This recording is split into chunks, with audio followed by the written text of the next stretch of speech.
Hello বন্ধুরা, আমার চ্যানেলে স্বাগতম জানালাম। আজকে আমি রান্না করছি চিকেন কোরমা। আমি কিছু পেঁয়াজ কুচি করে কেটে রেখেছিলাম। চিকেনটা ম্যাগনেট করেছি শুধু দই দিয়ে। এখন তেলটা গরম হয়ে গেছে। একটু নুন দিয়ে তেলটা গরম হয়েছে নাকি দেখছি।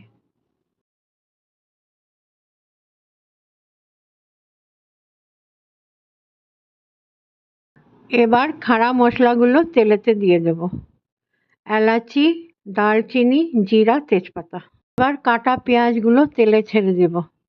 হালকা পেঁয়াজটা ব্রাউন হয়ে গেলে মাখা মাংসটা ঢেলে দেব। এবার হালকা আঁচেতে মাংসটা পাকতে থাকবে। এই যে আমাদের মাংস হয়ে গেছে তৈরি। এবার আমি মাংসটা সার্ভ করছি থালায়। এখানে রয়েছে ফ্রাইড রাইস, মাংসর বাটিটা।